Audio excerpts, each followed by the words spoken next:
So on Monday, we talked about Paulo Banchero and the Magic, a team out east that's been surging recently, playing real well. So we thought, let's do the same thing for the Western Conference and take a look at a team that not a lot of people are really talking about, but is playing some really good ball lately, and that's the New Orleans Pelicans. Feels like I've been calling them a dark horse contender for years. And every year Zion's hurt or something happens, but this season I think it's finally gonna work. Zion's healthy, he lost some weight, and the Pelicans as a whole are just balling out.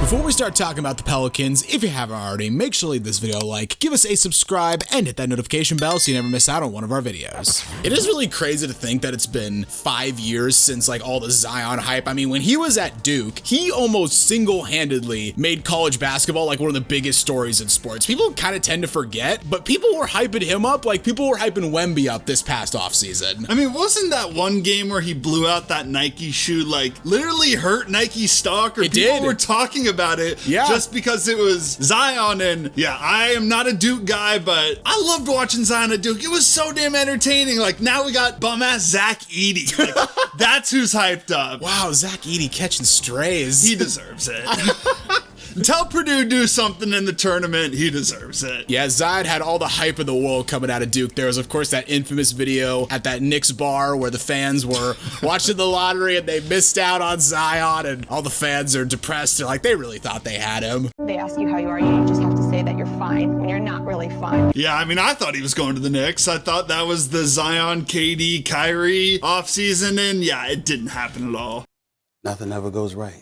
Somehow he fucking ends up in New Orleans. And it's really crazy to think about because, like, the hype train was so out of control. And really, before this year started, it had come to a complete stop. I mean, before this season, he'd only played in 114 of the possible 328 games. So how do you keep a hype train going when we just see him on the bench all the time? I mean, we see him in commercials. We saw him on the bench. We just weren't seeing him actually on the court. I was gonna say, there's also a lot of unsavory, like, tabloid stories about, like, his weight and his private life. You mentioned the commercials. There's that Mountain Dew commercial where the camera angle did him no favors. It did not. Fire that director, whoever he was. Looking big. Still, though, the Pelicans signed him to a $193 million extension in 2022. A pretty big risk considering he barely had played due to injuries. And over his career, the Pelicans really did a decent job of building a nice team around him, obviously. They brought in CJ, Brandon Ingram's already there, brought in Jonas Valanciunas, and since then they've added guys like Trey Murphy, Herb Jones. Even still, though, in the Zion era, the Pelicans have only cracked the playoffs once, and even when they did, they were 10 games under 500. I mean, it's hard to make the playoffs when your best player isn't playing. You need that best player, and they've had Brandon Ingram as well, but for the team to work, you need Zion and Brandon Ingram playing together. Also, there was that whole thing last season where he was injured basically the entire year, and he was like, yeah, I feel physically fine, but I'll return, quote, when I feel like Zion, and everyone's natural reaction was like, the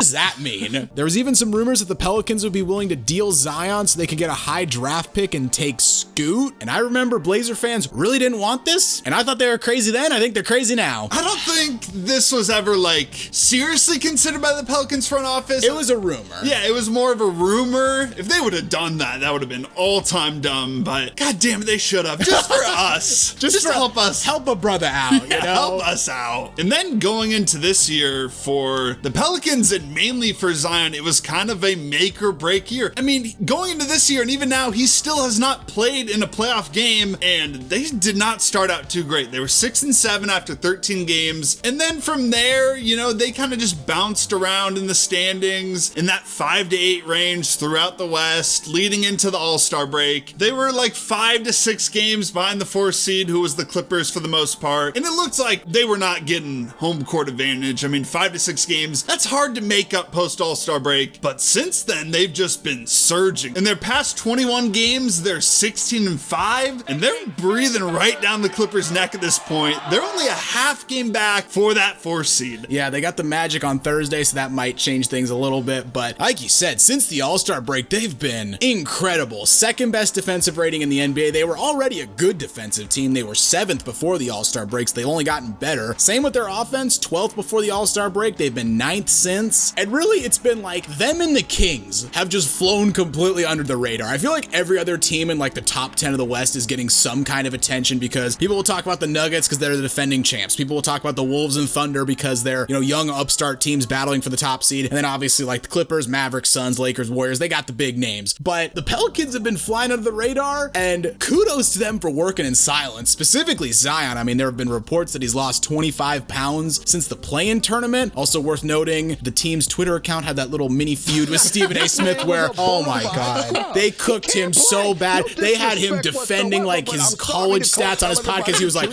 I was injured. Go look it up. It's like, Steve, you lost this one. It's okay. It's okay. I mean, to be fair, he called Zion fat, basically. So glad to see the team had his back. And Stephen A. needed that. Like, he's got his own podcast. He's really hyped, talked about, maybe more than ever at this point. He needed to be checked a little bit. But, I mean, it's tough to get some noise out in the West. Like, there's so many damn teams. Literally just trying to get some noise over the Lakers and Warriors alone seems impossible. But I don't think it's necessarily a bad thing for Zion or the Pelicans. Like we've said, they've been hooping. And Zion specifically has been playing excellent. Maybe not eye-popping numbers, but 24, 7, 6 on 58% shooting post All-Star break. They've been using him kind of as their primary ball handler a lot. And he's only missed 11 games this season. And I think what's really working for him, they're playing him 32 minutes a night. So I think come playoff time, he's not going to be burnt out. He's not going to be injured. And we'll finally get to see him in the playoffs. Yeah, he's only 71st in the NBA in minutes per game. I mean, he's behind guys like Josh Hart. Well, Josh Hart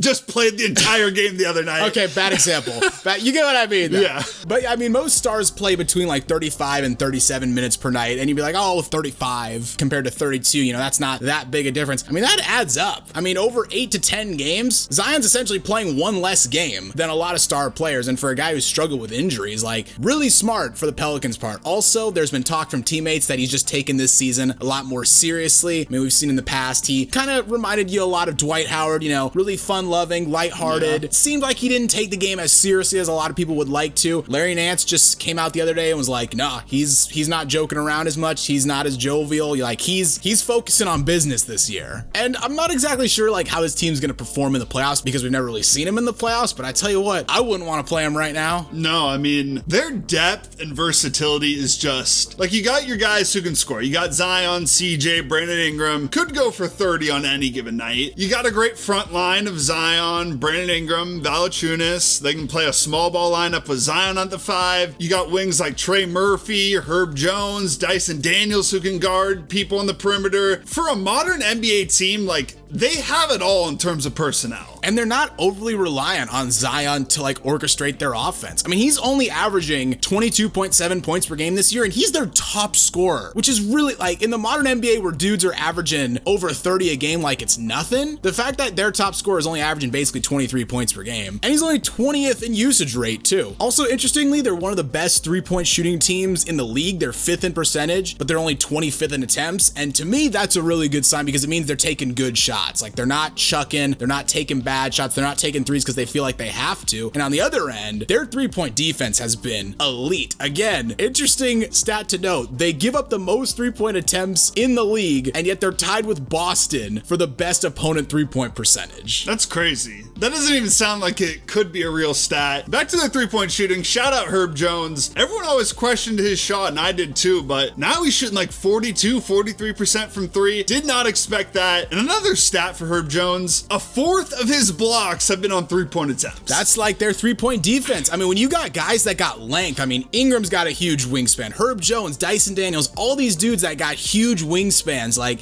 it makes contesting shots so much easier. And according to Willie Green, like, they focus on steering guys more towards the baseline rather than towards the middle to make it harder to pass out for open shots. And even when you do pass out for open shots, you got these giant ass motherfuckers is running at you. Like, it's gonna make it difficult for even the best players to shoot. And going into the playoffs, like picking them to go far, I mean, it's just really tough because theoretically they could get the 4th seed and then get Denver in round 2. And I don't feel comfortable picking anyone in the West to beat Denver. But I mean, considering how a lot of teams in the West right now are starting to hit rough patches, I mean, Clippers are not playing super well. Warriors aren't playing super well. The Wolves, Suns, a lot of teams aren't playing well. Pelicans are hitting their stride at the exact right time, and I wouldn't want to play them in the playoffs at all. Yeah, again, I think they're a dark horse contender. Like, they could make it to the conference finals. Hell, if everything's going right, they could make the finals. But I think for them, like, at least expectations aren't out of control. This is Zion's first playoffs. Let's just see him play, try to win one series, and then the season is a W based on that. But if you can go any further, who knows? Pulling for him hard because of CJ. Yeah. Want to see you succeed, CJ. We love you. Larry Nance, former Blazer too. Yep. That's the video, guys. How far do you think the Pelicans can go in the playoffs this year? I'd love to hear what you have to say in the comments down below. If you enjoyed the video, consider leaving it a like, as it really does help us out. And while you're here, why not check out some of our other videos as well? And don't forget to subscribe to Synthetic Sports.